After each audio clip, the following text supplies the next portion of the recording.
So I want to see from the crowd that's here, how many of you guys, this is like your, say your first career, or second, let's see, first career choice. Okay, all right. Anybody out there with second, third, fourth career? Just a few, wow. Okay, myself personally, when Maria asked me to come and talk to you guys, is to talk to you about my experience coming out of art school, my experience in the professional field, and the lessons that I've learned, because I've sort of, like you just heard me talk, I've done 10 years at one agency, a big agency for that matter, and I was able to make a jump to another big agency, and probably one of the better ones in the country right now, and what that took. So that's what I'll talk about it here. I'll touch on some points, and then I'll show you some great work that the agency is doing right now. Some of it is done by me and my partner, and the rest is by the entire team at Saatchi. And we'll talk as long as you want, and then we'll go drink some beers and talk some more. Yeah. I'll become very chatty. The reason why I was asking about this thing of like, what career is this for you? Because for me, this is my fourth career actually. And I got into business when I was, I went to art school roughly when I was 28.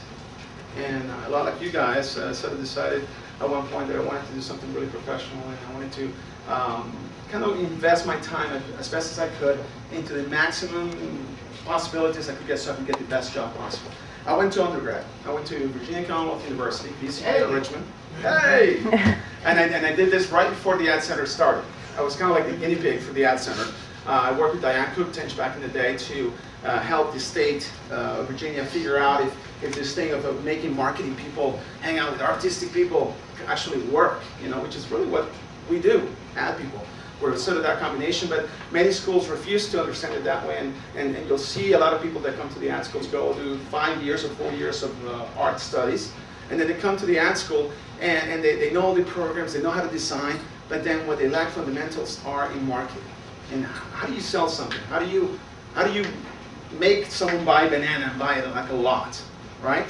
And then from VCU, after I had an undergrad in business and marketing, I took these classes that allowed me to sort of help the school figure out if the Ad Center would be a good idea or not. And I had a portfolio. It was like this size. I won't lie to you. Huge case. I was the guy who thought that the big case meant I was good and I was going to go out there and get the job. And I was sadly wrong. Totally wrong about it. And somehow or another, I ended up in Miami. And I went to art school in the same school that Maria and I went to, but at different times, a couple of years before her. And when I started, the school roughly was, I would say maybe 40 kids.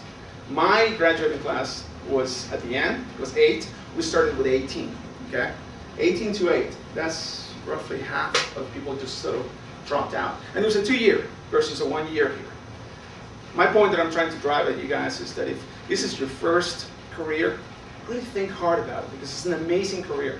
It's a dream come true for myself and for a lot of my friends that are in the business. But as you can tell right now, the industry, the economy is really sort of in a slide down. When I went to ad school, there was a 100% chance of you getting a job. You get a job in any agency, anywhere in the country, anywhere in the world you wanted to. And that's not the case anymore. So it comes back down to the work, right? And it's the work that you do here. Maria explains to me that this is a very fast and furious 1-year program. And that's fantastic, totally fantastic.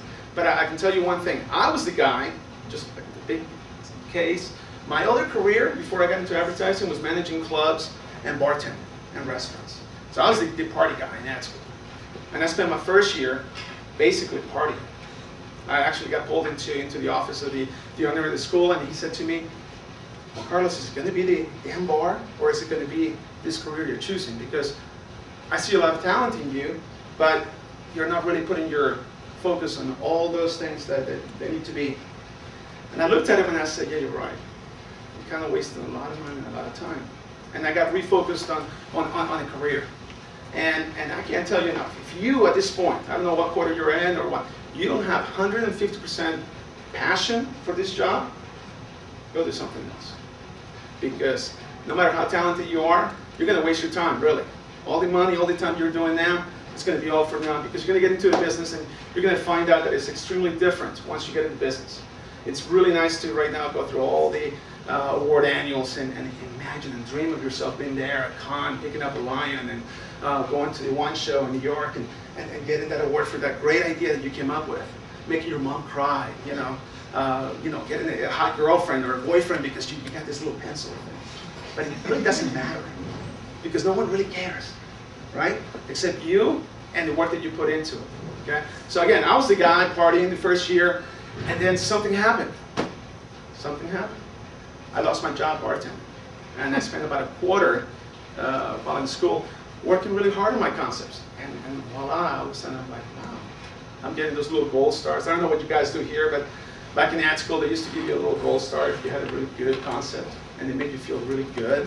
Which in turn, when you're much older and you're in the business, when you get that pencil, it's like the reward that you get for doing all that great work.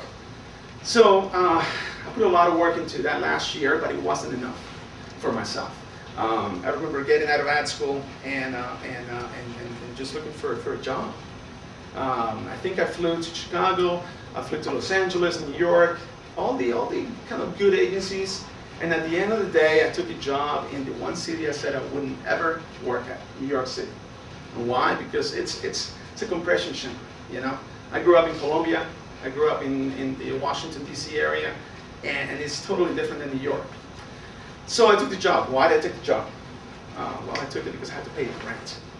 Okay, and if I have to give you guys a lesson, I mean entirely one lesson out of this whole thing, and Maria was a little hesitant for me to tell you this, but I'll tell you. When you get out of school, you're putting so much time into this, you have to take that job that you take somewhere for the right reasons. Okay, it has to be, first of all, it has to feel in your heart that this is the place you want to work at. You're going to walk into interviews, you're going to meet a lot of people. Okay, and then you're going to go to many different cities, and this is the one opportunity in your lifetime that you get to really pick up and go.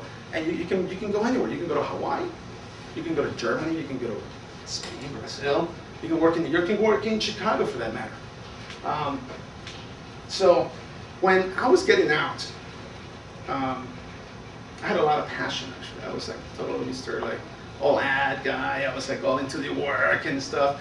And I took this job at Y&R back in 1997.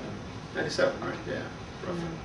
Yeah, I think that was 97. And you know, the ad school came out to, the Y&R came down to recruit at the ad school, and they said to us, we know we're a big Titanic. We're a huge agency. And no kid that's good in ad school wants to go to a big agency and work in big brands and stuff that gets tested and so forth.